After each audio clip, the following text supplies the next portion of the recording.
देश भर में इस वक्त दो सुर्खियां हैं। पहला तो प्रयागराज महाकुंभ और प्रयागराज महाकुंभ में दूसरी सुर्खी है किन्नर अखाड़ा। और यह किन्नर अखाड़ा लगातार विवादों में आता जा रहा है। जिस दिन से ही इसकी स्थापना हुई उसी दिन से इसके विवाद शुरू हुए और आज इस विवाद की पूरी जो जड़ है उस तक हम पहुंचने की कोशिश करेंगे, क्योंकि आज हमारे साथ इस किन्नर अखाड़े के संस्थापक, इसे जन्म देने वाले जो ऋषि अजय दास जी, वो हमारे आज साथ में हैं। उनसे यहाँ चर्चा करेंगे। महाराज श्री, पहले तो आपका बहुत बहुत स्वागत है। महाराज श्री, अगर देखा जाए तो जिस प्रकार से जो तमाम चर्चाएं हो रही हैं, आरोप यहाँ पर लग रहे हैं, उसे लेकर आप क्या कहेंगे? कई आरोप लगाए गए हैं और क्या कहेंगे उन आरोप? देखिए, आरोप प्रत्यारोप तो जो है वो एक अलग चीज है, लेकिन सच्चाई अलग चीज है। मैंने जो भी वक्तव्य दिया है वो सत्य को देखते हुए दिया है और सत्य जो है ये जगजाहिर है कि अखाड़े को किस तरीके से मैंने जो है नींव की ईंट बना करके तैयार किया है।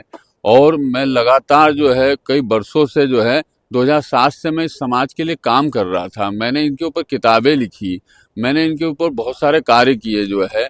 तब मुझे लगता था कि समाज का मैं उत्थान करूं और इसका जो वजूद खो चुका है धर्म के अंदर, जो सनातन धर्म में एक वजूद था, अप्सरा गंधर्व किन्नर इनको माना जाता था, वहाँ से जो है उपदेवता की जो प्रसिद्धि इनकी थी उसको मैंने पुनर्जागृत करने के लिए जो है इतना बड़ा प्रयास किया। और आगे आकर के मैंने एक अपने आश्रम पे जो है गठन किया 13 अक्टूबर 2015 को। गठन के पश्चात जो है फिर 2016 में जो है जो उज्जैन में कुंभ लगा उसमें जो है हमने शिरकत की और सभी को लेकर के, संगठन को जिस प्रकार से लेकर के चलना पड़ता है और सबकी बात सुनना पड़ता है, वो सुन करके मैंने काम किया। मैंने कभी भी अपने व्यक्ति विशेष को आगे रख करके काम नहीं किया, हमेशा जो है किन्नर समाज के लिए काम किया। लेकिन अब जो परिस्थितियां बनी वो परिस्थितियां ऐसी भयावह हो गई कि जैसे भगवान शिव ने जो है गलती से भस्मासुर जो है को जन्म दे दिया और वो जबकि उसको अच्छाई के लिए दिया था, वही जाकर के उनके ही सर पे जो हाथ रखने लगा, तो ये सर्वथा गलत है। महाराज श्री, अगर देखा जाए तो 2016 की यहाँ बात की और 2016 में भी इस पर काफी एक विवाद गहराया था। शंकराचार्य जी उस वक्त, जो कि अब ब्रह्मलीन हो गए, स्वामी स्वरूपानंद जी महाराज जो दो पीठ के थे, उन्होंने खासा विरोध जताया था और साफ तौर पर यह कहा था कि जब 13 की प्रतिपदा है तो 14वां क्यों? तो क्या लग रहा है 14वां कर पाना कहीं ना कहीं आपके लिए और समाज के लिए, धर्म के लिए दिक्कत दे रहा है? देखिए, 14वें अखाड़े की तो मैं लड़ाई पहले से लड़ रहा था, अभी भी लड़ रहा हूँ और लड़ता रहूंगा जब तक कि 14वें अखाड़े को मान्यता प्राप्त नहीं हो जाती। 13 अखाड़ा, आपको याद होगा कि जब मैंने इस अखाड़े की नींव रखी तो सबसे ज्यादा जो है 13 अखाड़े ने विरोध किया। उस समय जो है स्वर्गीय नरेंद्र गिरी जी जो है अखाड़ा परिषद के अध्यक्ष हुआ करते थे, अब वो नहीं रहे। अब जो रविंद्रपुरी जी जो आए हैं, ये तो इस मामले में नए हैं, इनको तो पता ही नहीं कि मैंने संघर्ष क्या किया है, इसके संघर्ष के पीछे क्या था। ये 13 अखाड़े आज जो है इनके पक्ष में या उसमें कुछ लोग पक्ष में बोल रहे हैं, बाकी तो विरोध में बोल रहे हैं।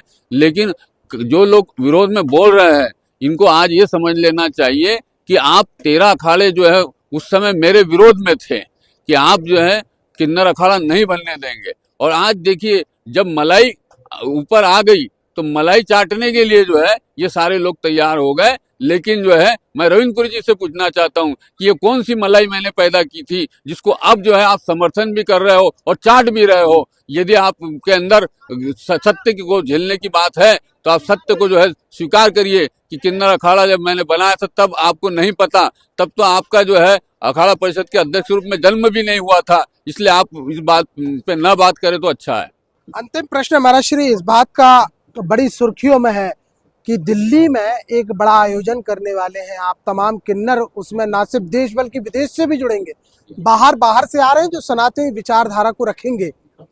क्या है ये मंशा और क्या ये कदम होगा और इसके आगे क्या परिणाम जाने वाले, क्या करने वाले महाराज? देखिए, मोबाइल में जब ज्यादा हैंग हो जाता है ना तो रिफ्रेश करना पड़ता है, तो मुझे लगता है कि कहीं ना कहीं जो है हैंग हो गया है सारा सिस्टम जो है, किन्नर अखाड़े का, तो उसको जो है रिफ्रेश करने की जरूरत है।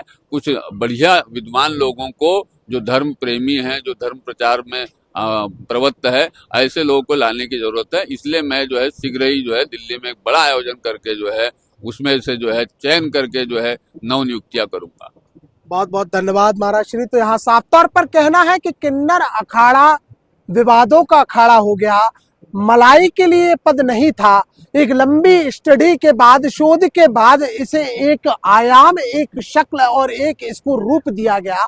लेकिन समय के साथ यहाँ मलाई शब्द का उपयोग होने लगा, देशद्रोहियों को जगह दी जाने लगी। और सबसे बड़ी बात यह कि अखाड़े अपना जो कर्तव्य, जो धर्म पथ है, वही भूल गए। लिहाजा अब इस बात का भी दावा किया जा रहा है कि आने वाले समय में दिल्ली में एक भव्य आयोजन किया जाएगा, देश विदेश से किन्नर जुड़ेंगे। और हाँ, बड़ी बात ये कि तमाम विवादों के बावजूद भी किन्नर अखाड़ा ऐसे ही चलता रहेगा, लेकिन इसकी सूरत और इसके चलाने वाले सबके चेहरे बदल जाएंगे। कैमरामैन लवनीश सैनी के साथ शिखिल व्यवहार, न्यूज़ 24 प्रयागराज।